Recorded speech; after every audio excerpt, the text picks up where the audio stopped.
Ariana, I'm going to send you and your little sister, who was 6 at the time, to a place where nobody speaks Spanish. I want you to experience different cultures. He went on and on about the benefits of spending an entire summer in this summer camp in the United States, stressing a little phrase that I didn't pay too much attention to at the time: you never know what the future holds. Meanwhile, in my 7-year-old mind, I was thinking we were going to get to summer camp in Miami. Maybe it was going to be even better, and we were going to go a little further north to Orlando, where Mickey Mouse lived. I got really excited. My dad, however, had a slightly different plan.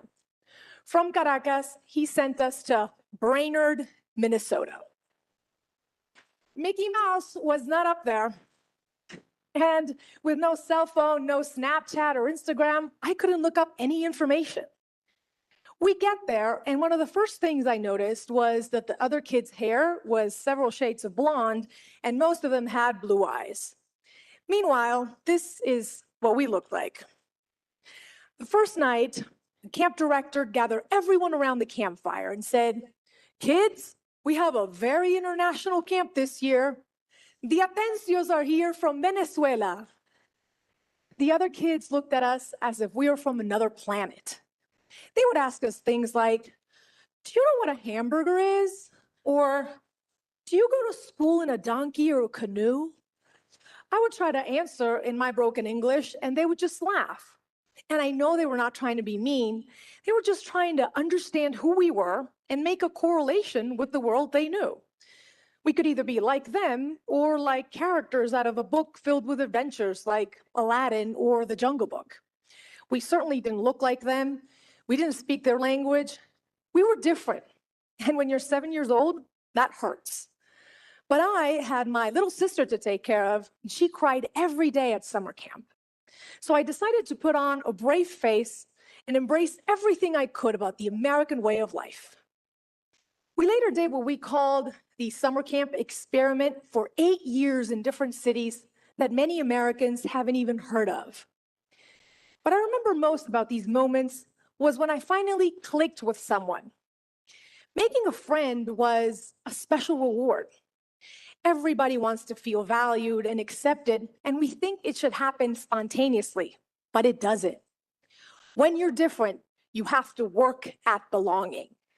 You have to be either really helpful, smart, funny, anything to be cool for the crowd you want to hang out with. Later on, when I was in high school, my dad expanded on his summer plan, and from Caracas, he sent me to Wallingford, Connecticut for senior year of high school. This time, I remember daydreaming on the plane about the American high school experience with a locker. It was going to be perfect, just like in my favorite TV show, Saved by the Bell.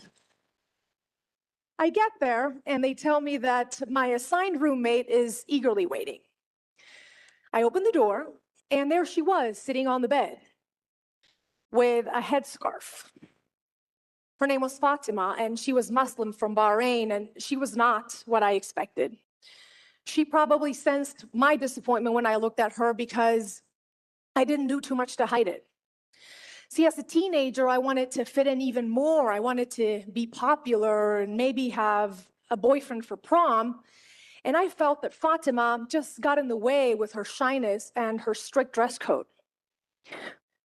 I didn't realize that I was making her feel like the kids at summer camp made me feel. This was the high school equivalent of asking her, "Do you know what a hamburger is?" I was consumed by my own selfishness and unable to put myself in her shoes.